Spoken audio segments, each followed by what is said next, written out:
despite those fitness doubts, do you see any upset tonight at the Etihad?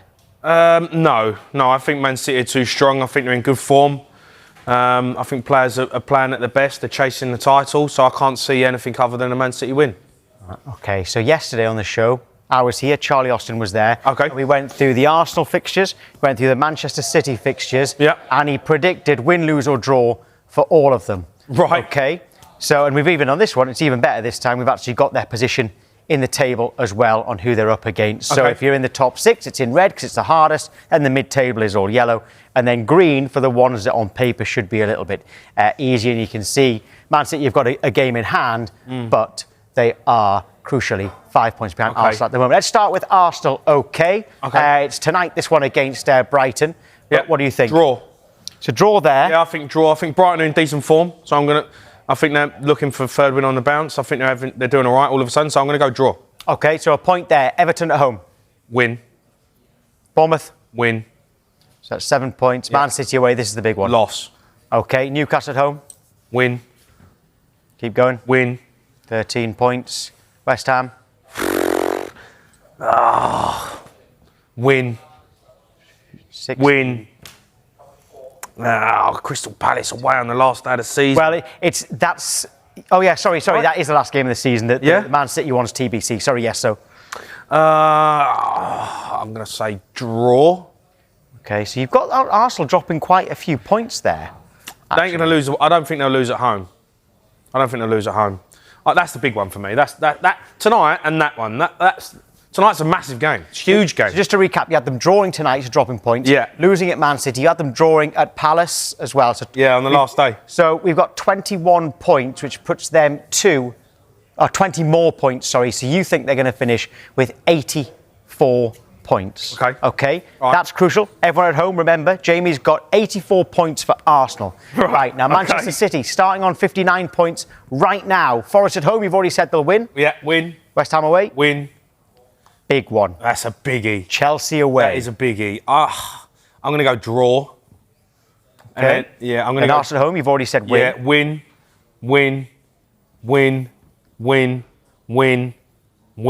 win. Right, so you've actually, Charlie said win all of them. You've got one draw in there. Yeah, I've got draw against Chelsea. Just tough game away from home. So 28 points, add to 59. What's that put them on? You have got Manchester City winning the title. Oh, come on. So that's both you and Charlie. How many? What are they on? How many points they finish on? They're 86, so 2 more points. You've got them winning it by 2. Charlie had them winning it by 1, but both of you have got Manchester City winning it. Yeah, I just feel like maybe look, they're the tougher fixtures for sure. I just feel like Man City have got something. I watched them against Leeds, Tom. Gay and Diaz were outstanding. They were outstanding, world class, and I think that there is where. That's the difference. Gay coming in makes a huge change for them. Now, look, things can change. You can pick up injuries. You know, both of them still got Champions League football. It makes it more difficult. Games. Are they going to be tired? You know, it's so hard to predict because every team in the Premier League can pick up a result. You never know. West Ham might need to throw everything at Arsenal, you know, to get something. Aston Villa, they might need to throw everything at Manchester City in that game to get themselves in the Champions League. You know, there's still so much jeopardy to happen. You don't know what Crystal Palace are going to be like. You just don't know what headspace they're going to be in at the end of the season. They might have thrown the towel in. So there's so much jeopardy still to happen in the, you know, Everton away. You'd say Man City win, but David Moyes is fighting for European football. It's a tough game. So there's so much that can happen. But I just think Man City have got something about them that they're going to win it. Premier League is anything but boring. Right, Sky Sports have partnered with Finalysis to discover true fan opinion. To have your say on your club, download the Finalysis app now or scan the QR code here for more details. So, with Jamie O'Hara predicting that Manchester City will win the title, having gone through all of their remaining fixtures, let's speak to a Man City fan now in Alex Mansoray. Alex, how happy are you with that? 2 days in a row, our guests on Sky Sports FC have gone through the fixtures and have got you lifting that title. I'm going to say Jamie didn't say Man City because he used to play for Tottenham. I'm not going to say that's the reason why. I'm going to say fair, but I like it. Good prediction. I think it's quite spot on, to be honest. Yeah. You have always said that that you're confident that you will win the title. Has anything changed? No, to be honest, I'm still happy. I'm happy with everything, especially now some of our players have come back from injury, the likes of Savinho, Doku. I'm happy, especially now that they have Brighton today. When I say they, I mean Arsenal. Arsenal have Brighton in an away game, which is very hard midweek.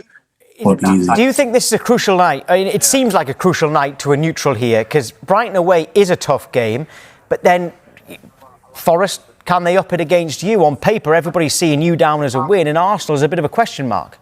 Of course, Forest has had a very, very up and down season. They're doing good in Europe, but of course, in the Premier League, position-wise, they haven't been the best. I do believe we've really played them this season, started the season and beaten them 2-1. Two of our new signings in Reinders and Shirky showing up. So it's good signs. I'm happy.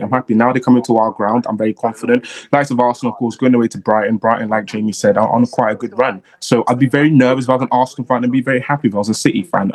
We definitely just have to see how things go. Definitely have to see, yeah. What are your concerns about Erling Haaland if he's not fit? Because, yes, Semenyo, he's got plenty of goals this season, but most of them were before he signed for you. Your second top scorer after Haaland is Foden with 7. Yeah, of course, this is the reason why we signed players like Marmoush to come in and, of course, do what he needs to do. We signed the players like Semenyo to come in and do what they need to do. Erling Haaland not playing, of course, is always a big loss. Premier League top goal scorer, Manchester City top goal scorer. He is everything for us in likes of goals and attack. But what is a team that wants to win the title if we can't adapt to injuries, inconveniences, you know? So I'm very happy. And I'm very confident whether Erling Haaland is there or not. I've got to ask you about Gay because he's come in, and I have to say the performance against Leeds was unbelievable. Him and Diaz at the back, and that was where that was the weakness for me. Man City this season was at the back. That seems to be, for me, a solved problem. Right? He was immense with Diaz. They threw everything at them.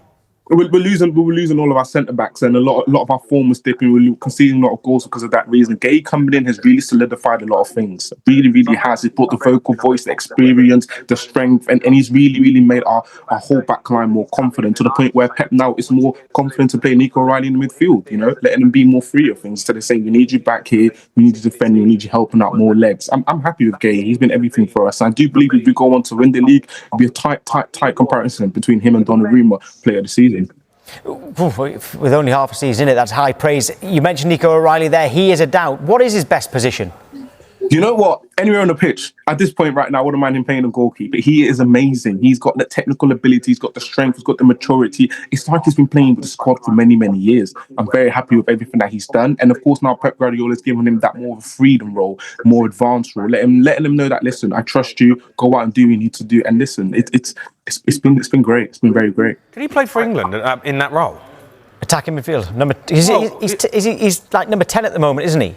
Yeah. Number 10, advanced 8. I think he could play for England in that role, but we have a lot of firepower in that position. I know, but Foden's You mean this summer? Well, Foden's not playing, right? Yeah. Jude Bellingham has been picking up injuries.